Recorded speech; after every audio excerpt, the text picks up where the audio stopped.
नमस्कार साथियों, स्वागत है आपका विजन एकेडमी की ऑनलाइन क्लास में। आज हम फ्लेमिंगो का 6 चैप्टर करने जा रहे हैं। क्लास 12 फ्लेमिंगो बुक का 6 चैप्टर पोएट्स एंड पैनकेक्स। तो इस चैप्टर को लिखा है अशोका मित्रन ने, जो कि एक तमिल राइटर है। तो सबसे पहले हम डिस्कस करते हैं अशोका मित्रन जी के बारे में, फिर हम आगे बढ़ते हैं अपना चैप्टर। अशोका मित्रन जो है एक तमिल राइटर है, ओके जैसा कि आपको मैंने पहले बताया, who recounts his years at Gemini Studio in his book My Years with Boss। तो रिकाउंट होता है पुनः याद करना, ये याद करते हैं अपनी बुक के अंदर। वो एक बुक लिखते हैं माई ईयर्स विद बॉस। तो इन्होंने अपने बॉस के साथ जेमिनी स्टूडियो के अंदर 14 ईयर्स स्पेंड किए थे, और वो 14 साल का इनका अनुभव कैसा रहा, क्या कुछ इन्होंने देखा, क्या कुछ नोटिस किया वहां पर, और क्या उसकी विशेषताएं थी जेमिनी स्टूडियो की।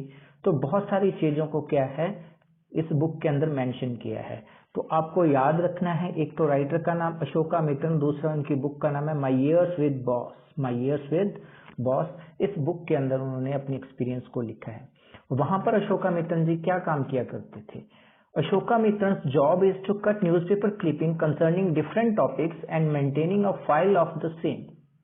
इनका काम क्या था, इनको सिर्फ न्यूज़पेपर की क्लिपिंग को कट करना है।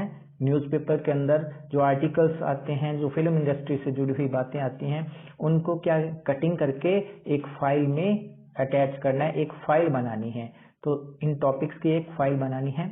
He work for the Gemini studio from 1952 to 1966। तो उन्होंने 1952 से लेकर 1966 तक, यानी कि 14 साल तक जेमिनी स्टूडियो में काम किया। तो ये कुछ एक बातें थी जो बतानी जरूरी थी आपको इस चैप्टर को समझने से पहले। तो अशोका मित्रन जी के बारे में ये बातें मैंने इसलिए बताई हैं कि ये कोई एक कहानी नहीं है कि एक कहानी शुरू हुई और उसकी कोई एंडिंग हो गई है। इसमें क्या है, अलग अलग इंसिडेंट बताए हैं। अशोका मित्रन ने अपने एक्सपीरियंस को बताया है, और बहुत सारी घटनाएं जो इन 14 सालों के दौरान वहां पर हुई थी। तो इन 14 ईयर्स में जो कुछ वहां हुआ था उसका जिक्र इस चैप्टर में किया है। देखिए, सबसे पहले हम बात करते हैं जेमिनी स्टूडियो है क्या आखिर।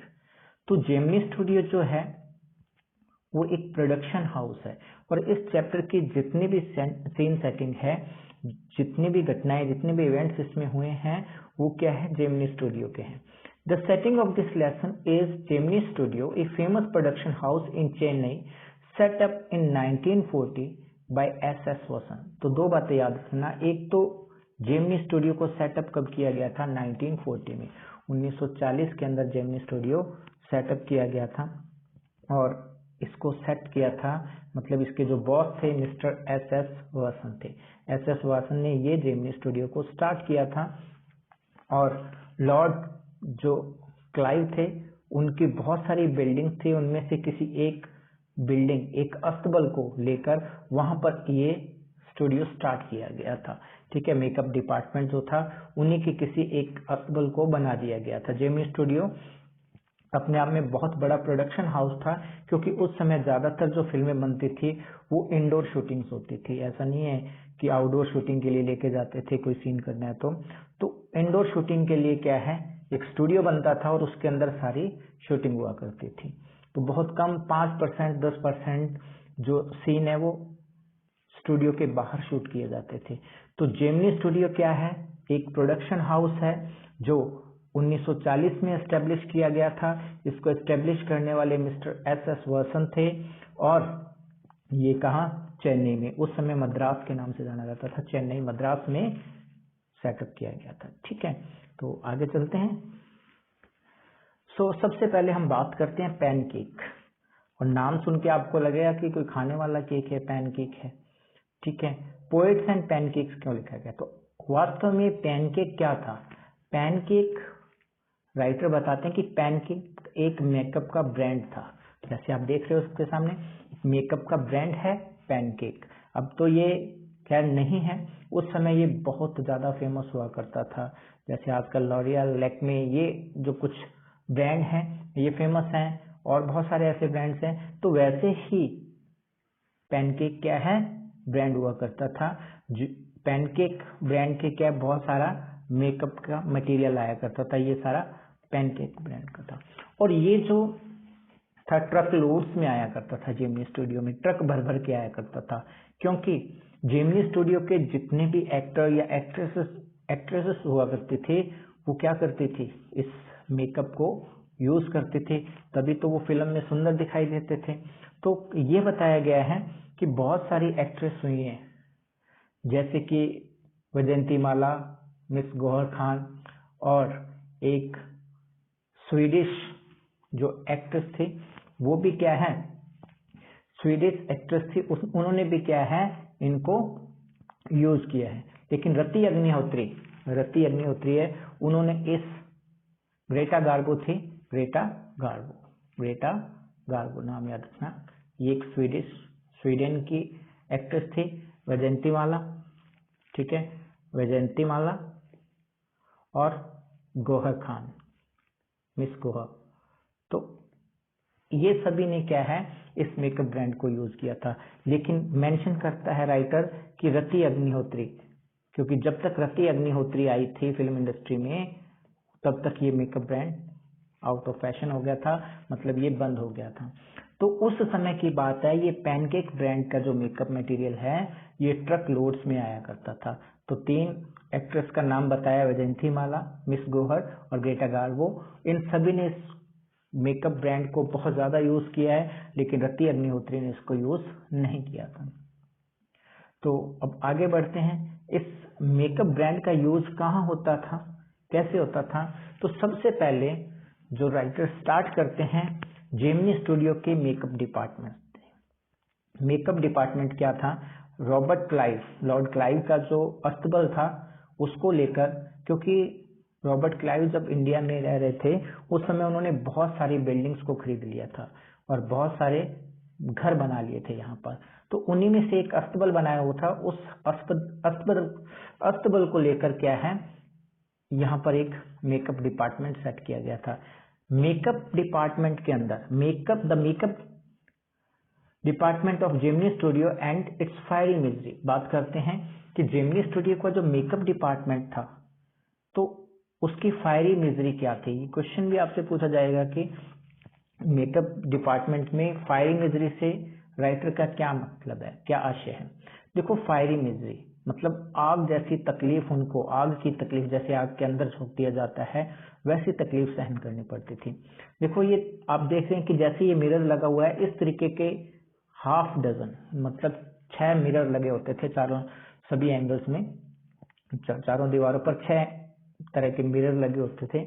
उसके बाद बहुत सारी लाइट्स होती थी जो जलती रहती थी। ये जो लाइट्स हैं, इतनी लाइट्स जल रही हैं और मिरर है तो बहुत ज्यादा गर्मी हो जाती थी। इसलिए जो भी मेकअप डिपार्टमेंट में मेकअप करवाने के लिए आता था तो उसको बहुत ज्यादा गर्मी महसूस करनी पड़ती थी, सहन करनी पड़ती थी, उसके बाद वो मेकअप हो पाता था, क्योंकि यहाँ गर्मी बहुत ज्यादा हो जाती थी।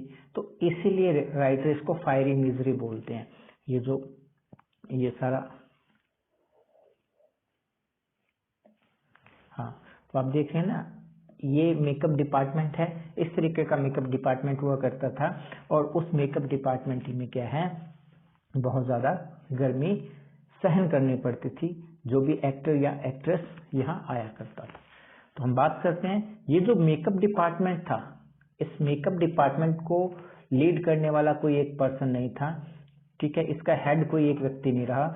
ये समय समय पर लोग बदलते रहे, यहाँ कई लोग आए और कई लोग चले गए।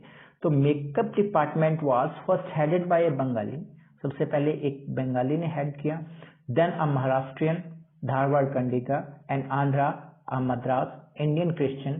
तो इन सभी ने क्या है इसको लीड किया था, एक बार ये हेड रह चुके हैं। तो सबसे पहला जो इनका हेड था वो था एक बंगाली, उसके बाद एक महाराष्ट्रियन, फिर एक धारवाड़ कंडिगा, फिर आंध्रा से, ठीक है, मतलब एक तरह की नेशनल इंटीग्रेशन देख सकते हैं, ठीक है, मतलब अलग अलग राज्यों के लोग यहाँ पर क्या है काम करते थे, मिलजुल कर काम करते थे। तो कोई एक समुदाय का व्यक्ति यहाँ काम नहीं करता था, इसलिए इसको एक नेशनल इंटीग्रेशन का एग्जाम्पल माना जा सकता है, ठीक है, राष्ट्रीय अखंडता का, नेशनल इंटीग्रेशन यानी कि राष्ट्रीय अखंडता का एक एग्जाम्पल माना जा सकता है। तो अलग अलग तरह के लोग यहाँ पर रहा करते थे। अब देखो, मेकअप डिपार्टमेंट में क्या है, ठीक है। Strict hierarchy in the makeup department, क्या व्यवस्था थी, ठीक है। एक स्ट्रिक्ट हायरार्की किसको कहा गया है? देखो मेकअप डिपार्टमेंट में जो मेन मेकअप मैन होता था, ठीक है, जो मुख्य मेकअप करने वाला होता था, वो मेन हीरो और हीरोइन का मेकअप किया करता था। एक परंपरा से एक व्यवस्था बना रखी थी इन्होंने कि जो मेन मेकअप मैन है वो क्या करेगा, वो मेन हीरो और मेन हीरोइन जो है, ठीक है, उसका मेकअप करेगा। उसके बाद उसका जो सीनियर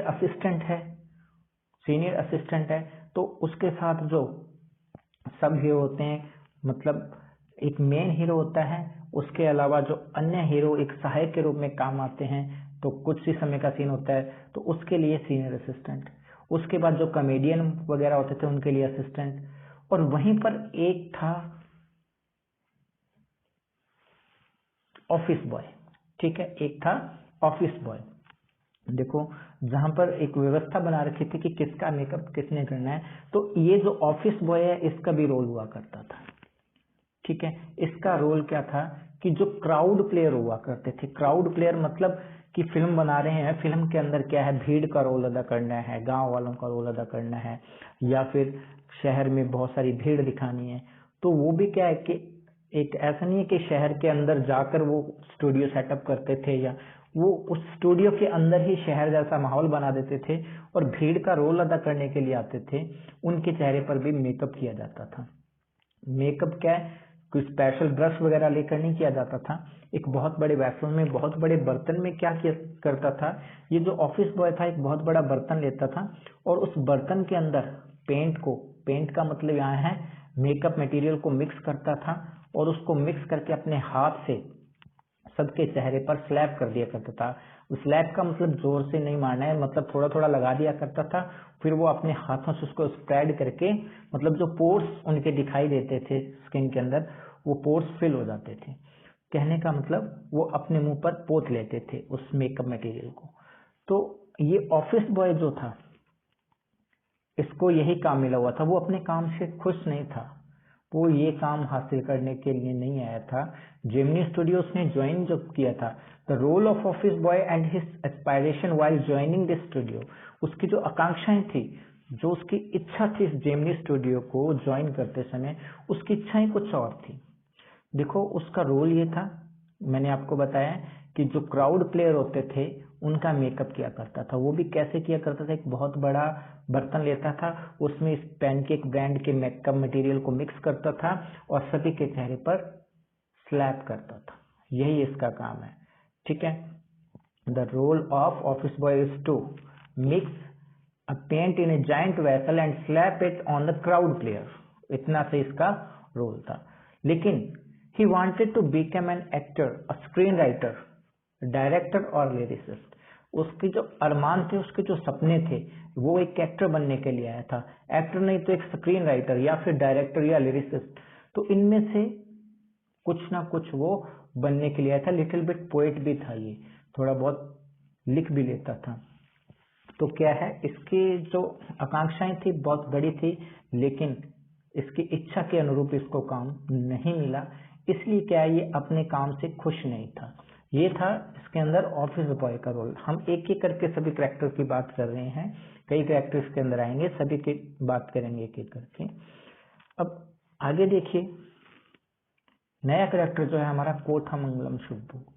कोटमंगलम सुब्बू ये जेमिनी स्टूडियो में बॉस के बाद नंबर 2 पे था, नंबर 2 नंबर, यानी कि बॉस के बाद अगर जेमिनी स्टूडियो में किसी की चलती थी तो वो ये व्यक्ति था, कोटमंगलम सुब्बू। क्यों ये 2 नंबर पर आता था? क्योंकि ये अक्सर बॉस के साथ ही दिखाई देता था, बॉस जहां जाते वहां उनके साथ ही रहता, और जो मिस्टर एस वसंत थे, कोटमंगलम सुब्बू पर बहुत ज्यादा बिलीव किया करते थे और इसलिए बाकी के लोग इससे जेलसी करते थे, ठीक है। तो इसके बारे में थोड़ा देखते हैं। Subbu is a many sided genius and an indispensable man for the studio. तो मतलब इस स्टूडियो का अभिन्न अंग था। इंडिस्पेंसिबल मैन फॉर स्टूडियो का मतलब है इस जेमिनी स्टूडियो का वो है एक अभिन्न अंग था और हमेशा बॉस के साथ दिखाई देता था, मैनी साइडेड जीनियस था। मैनी साइडेड जीनियस का बहुमुखी प्रतिभा का धनी था। ये एक पोएट भी था, एक राइटर भी था और बॉस को टाइम पर बहुत सारे सजेशन भी दिया करता था।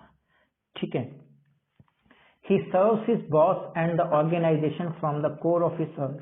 वो अपने बॉस और इस जो संस्था है, ये जो जेमिनी स्टूडियो है, इसका क्या करता था, दिल से सेवा किया करता था। मतलब ऐसा नहीं सोचता था कि मैं सिर्फ यहाँ पैसे के लिए काम कर रहा हूँ, अपने दिल से सेवा किया करता था इस ऑर्गेनाइजेशन की और बॉस की। तो इसलिए बॉस इसको पसंद करता था। दूसरा, इसकी जो थिंकिंग कैपेसिटी थी बहुत बढ़िया थी। ठीक है, मतलब बहुत हाजिर जवाब था, प्रेजेंस ऑफ माइंड अच्छी थी। मतलब बॉस इसको कोई भी क्वेश्चन करता, अगर बॉस को समझ नहीं आता था कि सीन को कैसे परफॉर्म किया जाना चाहिए, तो ये एक साथ 4 आइडियाज दे दिया करता था।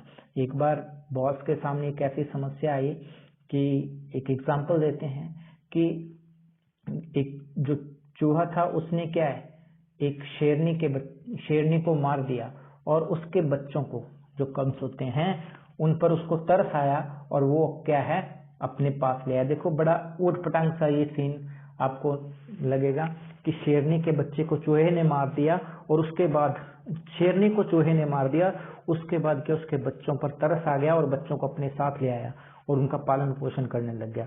अब इस सीन को परफॉर्म करना था किसी फिल्म के अंदर, तो बॉस को समझ नहीं आ रहा था कि ये असंभव से दिखने वाला सीन कैसे परफॉर्म किया जाए।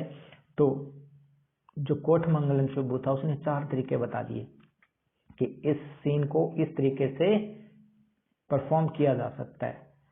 ठीक है, लेकिन बॉस को अभी भी पूरा श्योरिटी नहीं थी, डाउटफुल नजर आ रहा था। तो इसने क्या, तत्काल 14 तरीके और बता दिए। मतलब इसकी प्रेजेंस ऑफ माइंड बहुत अच्छी थी। He does not have much education but loyalty. His loyalty has made him identify with his principal or the boss. देखो वो क्या है, बहुत ज्यादा पढ़ा लिखा नहीं था, लेकिन वो बहुत ज्यादा लॉयल था, अपने बॉस के प्रति बहुत ज्यादा वफादार था, इसलिए वो बॉस के बिल्कुल क्लोज आ गया था। तो कोटमंगलम शुभू के बारे में आपको पता चला। नंबर 2 था जेमिनी स्टूडियो में। इसका कैरेक्टर स्केच भी पूछ ले तो इसी में से आप बातें लिख सकते हैं। एक तो नंबर 2 जेमिनी स्टूडियो में था। ठीक है, क्लोजर टू बॉस, बॉस के बिल्कुल नजदीक था। Indispensable man for the studio का अभिन्न अंग था, दिल से सेवा किया करता था। इतनी बातें तो बहुत है, ज्यादा पढ़ा लिखा नहीं था, लेकिन एक लॉयल था अपने बॉस के प्रति, इसीलिए क्या है, बॉस इसको नंबर 2 पे रखता था। अपने बाद अगर किसी की चलती थी तो वो कोटमंगलम शुभू थी। ठीक है, इसकी चलती थी ये अलग बात है, लेकिन इससे सबसे ज्यादा जो जेलिसी करता था वो था ऑफिस बॉय। वो अपने आप को इससे ज्यादा वेल एजुकेटेड, अपने बहुत ज्यादा पढ़ा लिखा और बहुत ज्यादा श्रेष्ठ मानता था कि मेरे आगे ना आने का कारण यही है। इससे जेलिसी रखता था कि इसके पास इतनी एजुकेशन नहीं है, फिर भी नंबर 2 पर आया हुआ है, मैं इतना पढ़ा लिखा हूँ, मैं लिटिल बिट पोएट भी हूँ, मेरे अंदर इतनी जीनियस है जो कि वेस्ट हो रही है। तो वो इसी को इस बात का जिम्मेवार मानता था। तो ये थे कोटमंगलम शुभू। आगे हम बात करते हैं अशोकामित्रन जी की। देखो जैसा कि हमने शुरू में बात की थी कि अशोकामित्रन जी जो काम कर रहे थे जेमिनी स्टूडियो के अंदर, उनका काम क्या था, इस तरीके का एक क्यूबिकल, ये आप ऑफिस देख रहे हो ना, बड़े बड़े ऑफिस बने होते हैं, तो उसमें क्या है, इस तरीके के क्यूबिकल बने होते हैं। तो अशोकामित्रन का काम इस तरीके के क्यूबिकल ऑफिस में था। Ashokamitran perform his duty in a cubicle समझ आ गया होगा। तो ऐसे क्यूबिकल में अपनी ड्यूटी को परफॉर्म किया करते थे। He was to cut newspaper clippings and filing them away. उनका काम क्या था अशोकामित्रन जी का, कि न्यूज़पेपर के अंदर जो क्लिपिंग आनी है, यहाँ बैठे बैठे वो काटते रहते थे।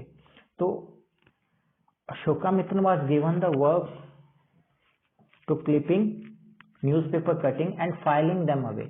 So he appears to be doing nothing. तो इसलिए वो कैसा लगता था, appears to be doing nothing, लोगों को लगता था कि ये कुछ नहीं करता, फ्री बैठा रहता है। ठीक है, बड़ा ही बोरिंग सा काम था, अपने आप में सारा दिन फ्री बैठे रहना। लेकिन अशोकामित्रन जिनको पढ़ने का बड़ा शौक था, तो इनको इस काम में इंटरेस्ट भी आता था। ये सोचते थे कम से कम बैठे बैठे तरह तरह की चीजें इनको पढ़ने को मिलती हैं, नए नए आर्टिकल इनको पढ़ने को मिलते हैं। तो अशोकामित्रन को ऐसा कुछ नहीं लगता था, वो अपने काम से खुश था, जो भी काम उनको मिला है वो अपने काम से खुश था। लेकिन लोग ऐसा सोचते थे कि अशोकामित्रन जो है वो क्या है, सारा दिन फ्री बैठा रहता है, इसको कोई काम नहीं है। हालांकि कई बार ये जो ऑफिस बॉय है ये आके इससे कंप्लेन करता है और इसको भी भड़काने की कोशिश करता है। ये जो ऑफिस बॉय है अपने दुख बताता है कि मैं बहुत ज्यादा टैलेंटेड हूँ, मेरा टैलेंट वेस्ट हो रहा है। और वो अशोकामित्रन को भी कहता है कि आपके अंदर भी जो टैलेंट है, ठीक है, वो भी यहाँ वेस्ट हो रहा है, तुम्हारा काम यहाँ नहीं है, तुम्हारा काम यहाँ नहीं है, तुम तो बहुत ही बड़े राइटर बन सकते हो, तुम यहाँ से चले जाओ। उसको कई बार ऐसे भड़काने की कोशिश की, लेकिन जब भी ये इसके पास अशोकामित्रन जी के पास ऑफिस बॉय आते तो वो अवॉइड करने की कोशिश करते थे। तो ये थे अशोकामित्रन जी का काम, बता दिया मैंने आपको। अब एक और घटना बताते हैं, ठीक है। इसमें बाकी सारे लोग तो गांधीवादी थे, ठीक है, गांधीयन थे, ठीक है, गांधी जी के अनुयायी थे। लेकिन सभी लोग क्या खादी पहनते थे, धोती पहनते थे। लेकिन एक व्यक्ति इनके अंदर था जिसका नाम है लॉयर। जो लॉयर है, लीगल एडवाइजर है, नाम नहीं है इसके, क्या है, पोस्ट कह सकते हैं, एक लॉयर का काम किया कर सकते हैं, इसका ओहदा कह सकते हैं। तो the lawyer and legal adviser in the story department who ended the acting career of a brilliant actress. तो इस लॉयर ने अपनी बुद्धि से क्या है, एक दिन चलाई तो पॉजिटिव वे में थी, लेकिन इस पॉजिटिव वे में अपना दिमाग चलाने से एक एक्ट्रेस का जो एक्टिंग करियर है वो बर्बाद हो गया। एक बार क्या हुआ कि ये स्टेज पर परफॉर्म कर रहे थे, किसी सीन को शूट कर रहे थे, और शूट करने से पहले जो डायरेक्टर इनको डायरेक्शन दे रहा था, तो इस लड़की ने डायरेक्टर के ऊपर गुस्सा किया, तो उसको कुछ अनाप शनाप बोलने की कोशिश की कि तुमने मुझे कुछ गलत कहा है, तो उस पर कोई आरोप लगाने की कोशिश की। जब ये बातें सब हो रही थी तो इसने चुपके से एक रिकॉर्डर ऑन कर दिया जिसमें कि वीडियो और ऑडियो दोनों शूट हो गई। तो जब लॉयर ने ये रिकॉर्डर ऑन कर दिया तो कुछ समय बाद जब इनकी बहस बंद हुई तो लॉयर ने क्या है, वो रिकॉर्डर वापस चला दिया, जिससे साफ पता चल गया कि डायरेक्टर की कोई गलती नहीं थी, ये जानबूझकर उस पर हावी हो रही थी। तो क्या है, उसके बाद क्या है, वो लड़की बहुत ज्यादा सदमे में चली गई। उसके बाद इसको काम ही नहीं मिला और लड़की सदमे में चली गई। तो इस एक्ट्रेस का जो एक्टिंग करियर था वो पूरी तरह से बर्बाद हो गया। तो ये लॉयर की बात कर रहे हैं, ये सूट पहनता था और सबसे डिफरेंट, सबसे अलग दिखाई देता था। देखो, आप सोचोगे कि एक लॉयर का एक फिल्म इंडस्ट्री में क्या काम है, तो क्या है कि बहुत सारी चीजें हैं जो सेंसर बोर्ड से अप्रूव कराना, बहुत सारी चीजें हैं जो लीगल तरीके से देखनी पड़ती हैं, कानूनी तरीके से देखनी पड़ती हैं, एक लीगल वे में काम करना पड़ता है। तो इसलिए एक लॉयर रखा था, लेकिन ज्यादातर समय ये स्टोरी डिपार्टमेंट में स्पेंड करता था। तो इनके बारे में इतना ही याद रखना है कि इन्होंने एक ब्रिलियंट एक्ट्रेस का क्या है, एक्टिंग करियर स्पॉइल कर दिया था। आगे चलते हैं, नेक्स्ट देखिए, ये बहुत ही इंपॉर्टेंट घटना है जेमिनी स्टूडियो की।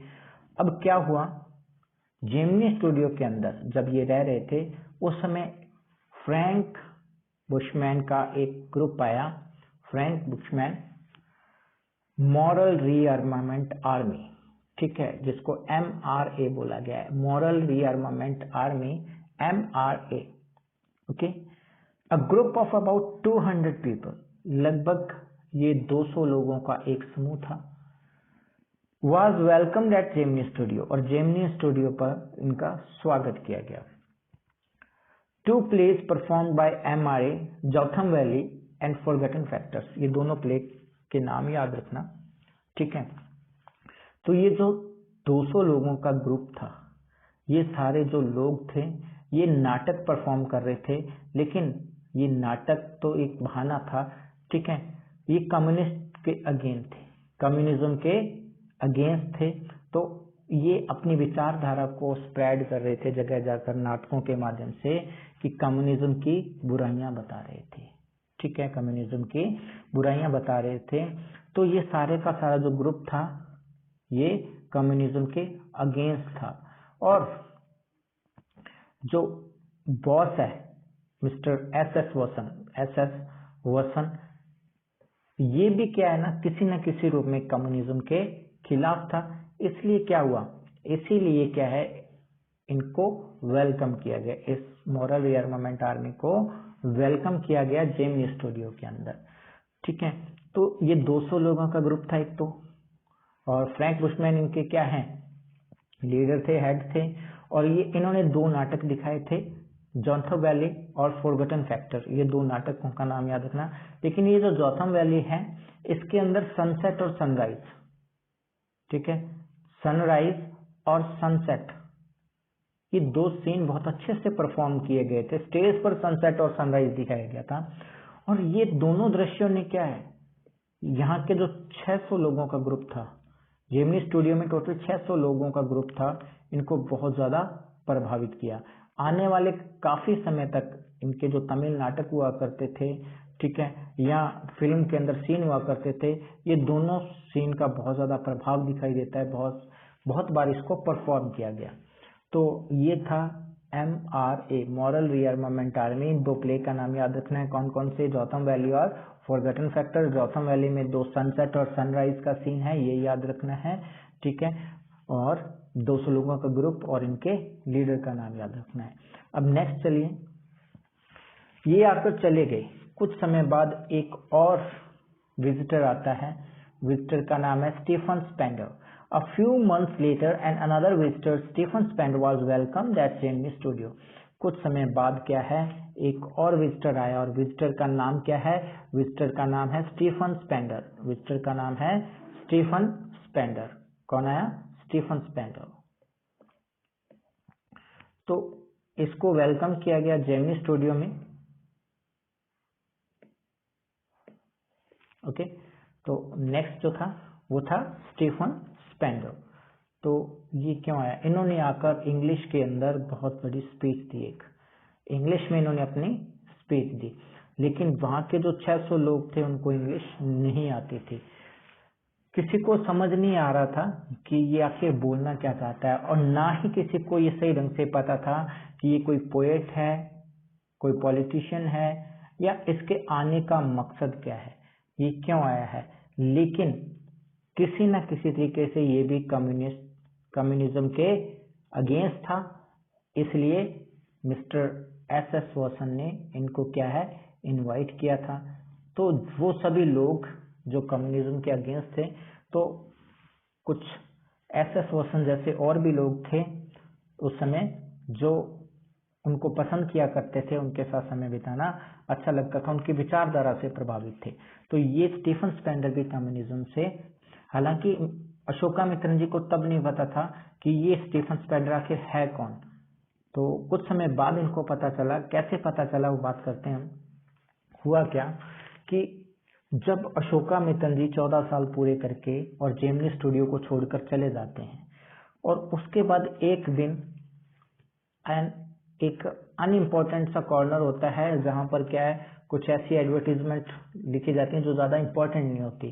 तो ऐसे ही an announcement in the Hindu, जो न्यूज़पेपर है द हिंदू, उसके अंदर एक अनाउंसमेंट की गई। एक अनाउंसमेंट क्या की गई, द हिंदू के अंदर एक अनाउंसमेंट की गई about a short story contest to be organised in British periodical the Encounter. तो एक ब्रिटिश पीरियोडिकल थी द एनकाउंटर, जैसे साप्ताहिक या मासिक, उसको पीरियोडिकल बोल देते हैं, मासिक पत्रिका या साप्ताहिक पत्रिका है। द एनकाउंटर नाम की ब्रिटिश पीरियोडिकल थी, ठीक है। उसके अंदर क्या है, आपने शॉर्ट स्टोरी कॉन्टेस्ट होने जा रहा है कि एक शॉर्ट स्टोरी लिख के भेजनी है, और जो बेस्ट होगी उसको इस द एनकाउंटर नाम के जो पीरियोडिकल है उसमें पब्लिश किया जाएगा। लेकिन ये एडवर्टीजमेंट थी किसमें, द हिंदू नाम के न्यूज़पेपर में। द हिंदू नाम के न्यूज़पेपर में ये एडवर्टाइजमेंट थी कि एक शॉर्ट स्टोरी का कॉन्टेस्ट होने जा रहा है और जो स्टोरी सबसे बढ़िया होगी उसको द एनकाउंटर नाम की जो बुक है उसके अंदर, जो पीरियडिकल है, एक पत्रिका है, साप्ताहिक या मासिक पत्रिका है, उसके अंदर क्या है, पब्लिश किया जाएगा।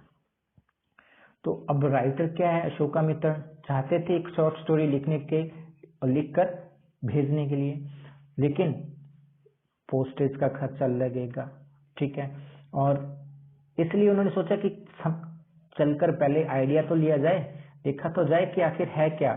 To get an idea about this periodical Ashokamitran went to a British library. तो अशोकामित्रन एक ब्रिटिश लाइब्रेरी में गए, इंग्लैंड पब्लिश करवाने से भेजने से पहले, क्योंकि कॉन्टेस्ट में पार्टिसिपेट करना है तो पहले कहानी लिखनी पड़ेगी, उसके बाद उसके पोस्टेज का खर्चा आएगा, इंग्लैंड भेजने उसका भी खर्चा आएगा, पब्लिश हो या ना हो, मान लो वो सिलेक्ट हो भी जाती है और पीरियडिकल उसने सोचा कि इतनी ज्यादा कोई पढ़ता ही ना हो, ऐसे पीरियडिकल में वो पब्लिश करें, तो कम से कम अगर हम कुछ लिख रहे हैं, हमारा लेख कहाँ पब्लिश होने वाला है, कम से कम हम जानकारी तो लेंगे।